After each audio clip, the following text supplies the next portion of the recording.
Tony Lazauskas, this is my wife Peggy Lazauskas, and I didn't really know Michael that well. I met him from Christina when she was getting married, and we were teaching Christina and Belfie their wedding dance, and also we were teaching Mike the father-daughter wedding dance.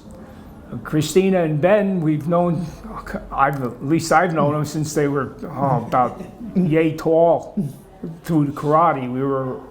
I was still working out in those days. So I remember Mike as being very pleasant and willing to learn about dancing. Now, it's strange because a lot of men, I don't know why, they get very awkward and defensive about dancing, but he took to it like a fish to water, as they say. He always had a smile on his face, even very if pleasant. the steps were challenging. And he was a very gentle man. And that's about all I have to say to you. How about you? No, we enjoyed teaching the whole family, and hopefully that's a nice memory for them and for the grandchildren.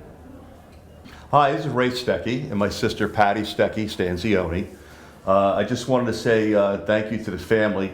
Michael was the young teenager that pulled little Ray, me, out of the water back in the late 60s. Ice. Yeah, I broke through the ice, Lake Musconetcong, and I can remember seeing like the ice above my head, and then the next thing I know, I was being yanked out by my hood of my coat up onto the dock. And then Michael carried me up Lawrence Avenue all the way up the hill to the house.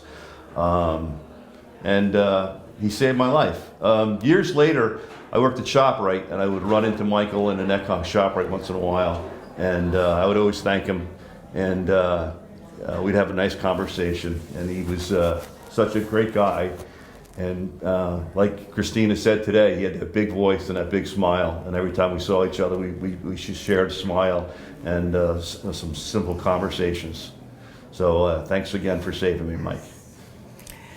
Yes, Michael. Thank you so much. And I never kept in touch with you except at high school reunions. And I remember that day very vividly. You were my George Bailey. You know, you changed my life. That my brother is my rock. And he has 2 lovely daughters, a grandson, and that's all because of you. And my parents would have killed me too. So if anything happened to my brother on my watch, but Michael was there, and I remember him carrying my soaking brother all the way up the hill to 32 Lawrence Avenue, which is all the way up at the top. And yeah, so we appreciate everything Michael did, and yeah, I can still hear his laugh. Thank you. Thank you. Hello, Mike. It's the stand-up gang. Jim Best, Tom Donahue, Patty Stecky, Dave Hull, and Tom Allen. And we just want to say how much we treasured the years we knew you and went to school with you. What a wonderful guy. Absolutely. You'll be missed. Absolutely. Okay. A lot of wonderful memories in stand-up. I think I really irritated him a lot because I just always felt that way, you know? Patty, you irritated everybody. Just like me. But we still love her. Oh, well, he was a special guy. Special guy, yeah. And we had wonderful childhoods all growing up together. Yeah, he was right down the block from me, so we saw him a lot. Yeah, we were neighbors. Yep. I'm going to miss Mike. Mike and I both rode motorcycles, and when I was out, I'd stop at his house, and when he was out, he'd stop at my house. I'm going to miss those visits. Yeah. Yeah. I'm going to miss going up to the Alpine restaurant in Honesdale, where he said the food up there reminded him of his childhood. And let me tell you, it was very authentic German food, and it was excellent.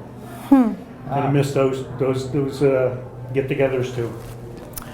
Well, We made a great project Mike and I were in high school together in Latin class for 2 years.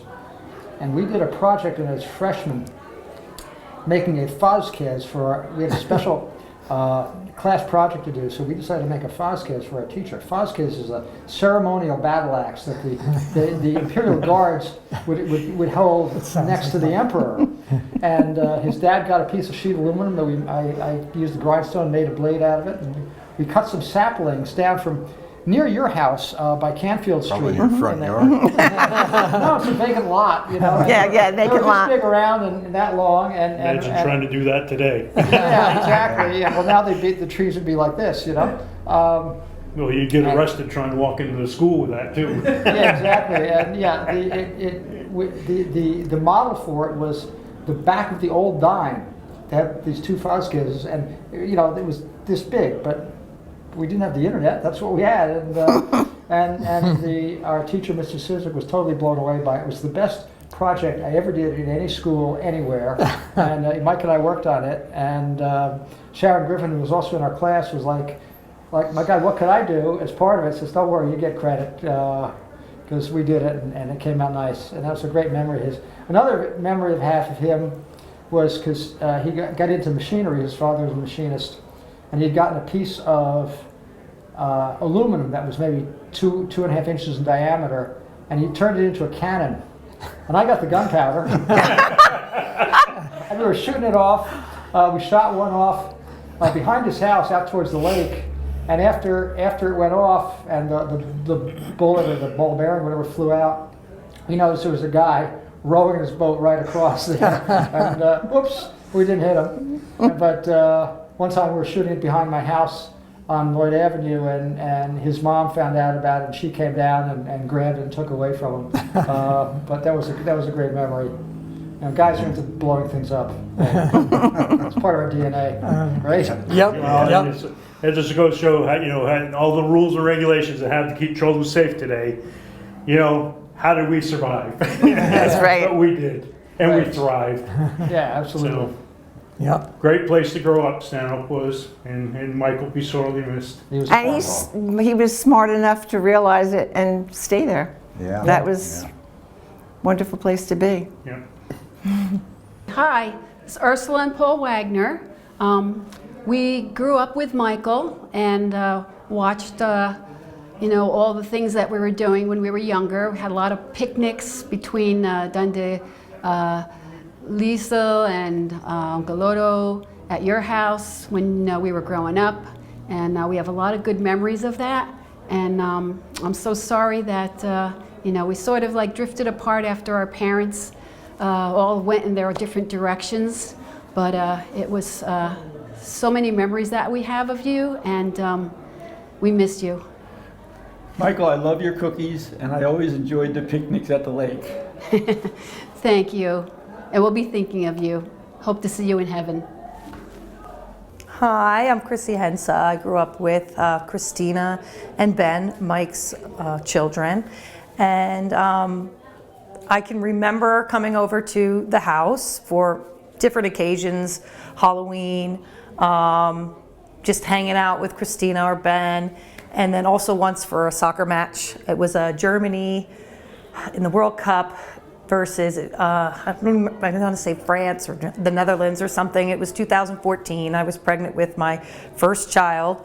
And how exciting that was that day when they won and everything. But what I really remember is hanging out in the backyard and Mike, Christina and Ben's dad, you know, wanting to give us tours of the wood that he chopped and just chopping the wood all the time. And when I think about him, I think about those wood piles in the back of the house. And he was just a wonderful person, always friendly, always wanted to talk, always wanted to see how we were doing. I married a man from Germany, so we had that connection as well. And you know, he always wanted to come and talk to Stefan in German, though he speaks Schwäbisch, which is a little different, a little more difficult for me to understand. But it was such a great connection that we had, and it was such a wonderful family. And we're really lucky that we had Mike for as long as we did, and a tragic way for him to go, but we're very lucky that we had him and the impact that he made. I think that's it. Avita Zane. So choose. Go ahead. One, Look at the camera. 2, 3. We love you, Aunt Christina. This is from Claire, Henry, Grace, Elodie. Grandpa Norris, Grandma Norris. Kate. Uncle Matt. And Kristen. We love you. We're so sorry. We just want to say that we're very sorry for your loss. And we know there's a giant hole in your family. Hopefully someday the sadness will turn into fond memories. We love you. We love you. Love We you. love you. We love you. We love you. Hi, I'm Jeannie Scalora. I've known Mike for, 30 some odd years probably. He and Pat, my husband, who just recently passed, are probably talking shop up in heaven, I imagine, because that's what they talked about. That and chopping wood and their next projects. Trouble is, Mike always finished his projects. Pat left me them to finish. I'm stuck with them right now. But Mike was always friendly and personable. Every time I'd come to church, he'd say, "Hi, how are you? How's Pat doing?" Even when Pat was sick, he would ask about him. And he made Pat feel really good.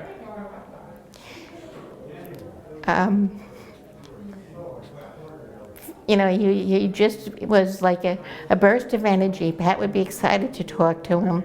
He'd come home and, he'd say, "I saw Mike today, and he had this great idea. Maybe we should try it." Or he'd tell me, "No, it wasn't quite a good idea." But they both talked shop, and, they were good company for each other. And I'm very grateful for Mike. Thank you. I'm Doug Laird, and Demetria Laird. Go ahead. I can't really remember a time that Mike wasn't here in the time that we've been members here. I mean, he was just always here, always there whenever we had any projects to do. He was always there when we would be, getting all the things down from the attic, and we'd up bringing in the big Christmas tree and putting the big Christmas tree in the corner of the sanctuary and then hauling it out, and just all the, work projects and things, and then all the different, get-togethers we'd have with everybody, at George and Cindy's or wherever, and the chili cook-offs, and just, he was just always part of everything. And it's just such a big hole we're all just gonna really miss his presence and just having him around. I mean, I know the family is definitely gonna miss him, but we're all gonna miss him because it's just, something that you don't expect to happen, not to someone like that. And all those times we were putting up Christmas decorations, and we always, we always seemed to be there. And he was always the friendliest, the most outgoing person in our congregation. There's no other way of putting about it. And since I've retired a couple of years ago, we've been working every month at the soup kitchen in Dover, and I always seem to end up opening cans of potatoes with them. That's what I seem to remember. But he always had a story to tell, and he was always very friendly, and he's going to be so missed. Mike, it's Walt, your fellow machinist at work. I can't tell you how happy we were to work with you for the 2+ years. We couldn't have had a better employee or a stronger team there. You learned everything so quick. You were such a pleasant person to work with, and I could tell you were happy there by when you would call me and I'd call you and brief us on what to expect and what you did. I know I could just see that you're like me. You just had to work on something mechanical all the time. And I really amazing. I think we were made to work together, because the few casual times we met, I can't even remember how I first met you, but it was around the early 1990s. I knew you vaguely before the Swissco auction, where I recognized you in your shop coat, that you were one of the lead men. And you were always somewhat in the back of my mind that we had a potential employee there to help back me up. And I'm really happy that you came to work with us. I thought you would be taking over after me. and hiring my replacement because you were qualified, and instead it didn't work that way. And we're having a very hard time finding somebody that can fit your skills and particularly be as enjoyable to work with. I really wish we knew each other vaguely for 30 years. We didn't spend a little more time together. I'm happy that you stopped over on a motorcycle a couple of times. You met my wife once, and it's just, I'll be looking for you someday, Mike. I will. You're the closest person that's passed in a long time, and you were very important to me. You really were. That's enough. You can't imagine how that guy really helped me out.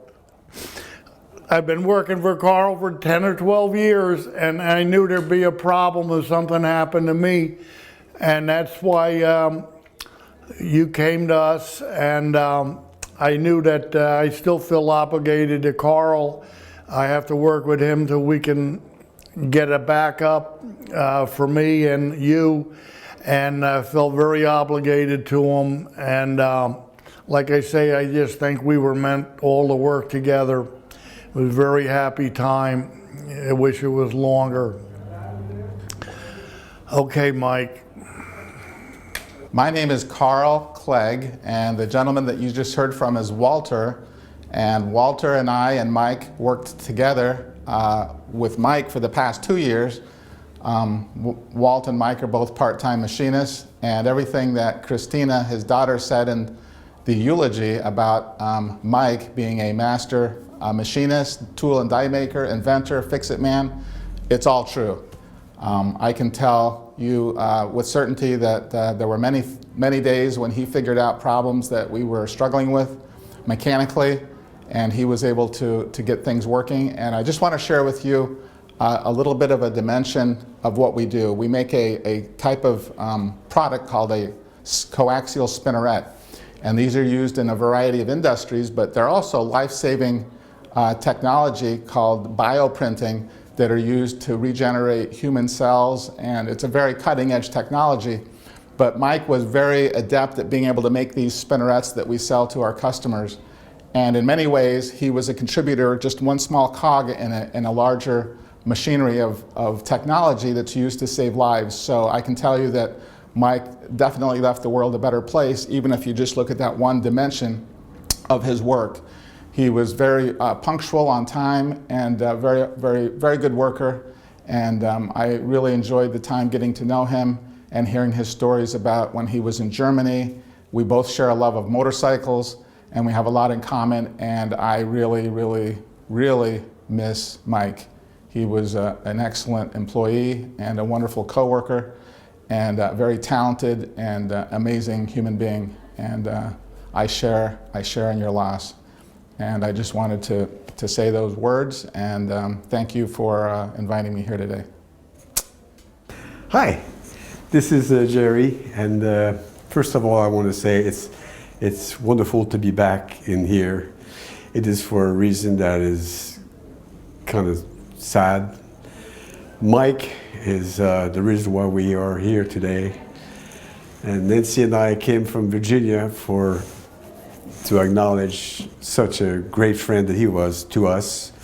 We got a chance to celebrate many holidays together. When it came to help, it is well known Mike is great help. We had a big tree that fell once. He was right there to slice it into pieces. And he actually warmed up my fireplace with free wood for the longest time. Loved that. And just I want to say one quick thing. For some odd reason, beer always tasted better in his presence. What's up? Dan Wallace. My wife and I are friends of the family. We did karate with Christina. Of course, met Belfi through that as well.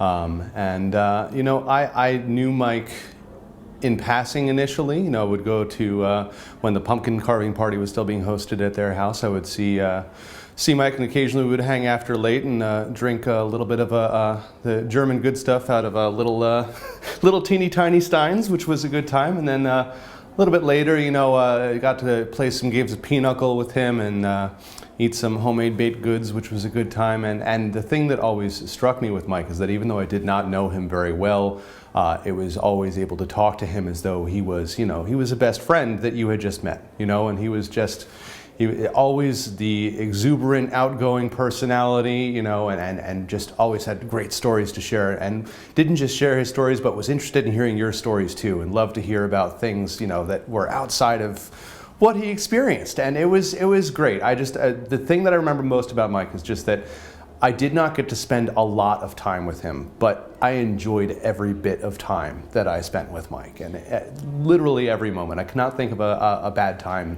that I had either at his house or later at Christina and Belfie's house, and it was just a great time. And it was so obvious how much he loved all of his family and all of his friends. And I will miss him more than I think I expected initially, because, you know, every moment that I had was fantastic. So that was it. I just want to leave that for the family and say, you know, even as someone who, in passing, loved every bit of time I spent with him. Yeah, that's it. I found Mike to always be friendly and positive, and I have a lot of great memories of us working together on projects around the church here. And I especially remember a day or two when he knew that we needed wood for our wood stove. And not only did he offer the wood, but he invited me over. We worked together to chop it on his wood splitter. Then we loaded it in his truck and brought it over to my house, our house, a couple loads, and loaded us up with wood. And oh my gosh, what a guy. It's Jackie King. I know I just shared this with Christina and Ben outside, but it's my fondest memory of Mike, which is my very first one. So when I came here, I was new, I didn't know anybody.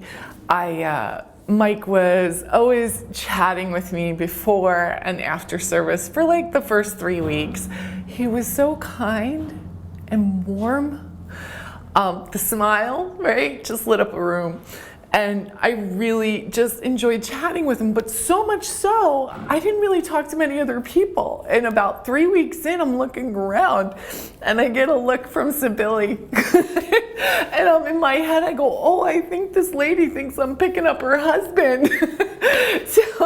And then I started chatting with other people because I didn't want anybody to get the wrong idea.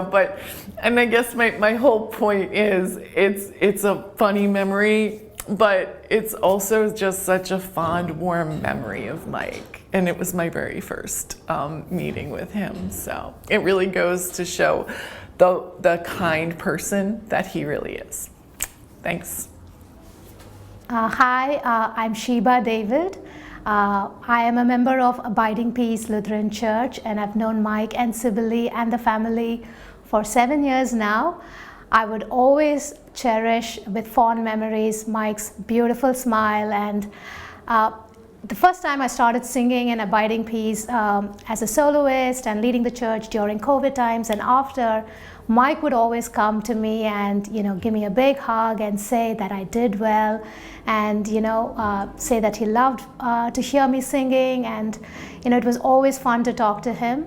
But the one memory that I would really cherish was back in Feb when we all met at the Paulos for our volunteer party, and I had the privilege of chatting with Mike for almost like an hour, and he was reminiscing about his childhood, how he was born and grew up in Germany, his days in the army, his entire career, how he met Sibylle, and, you know, he fondly recollected memories with little Benny, Ben, our choir director now, and Christina, all the bike ride, the motorcycle rides that they took.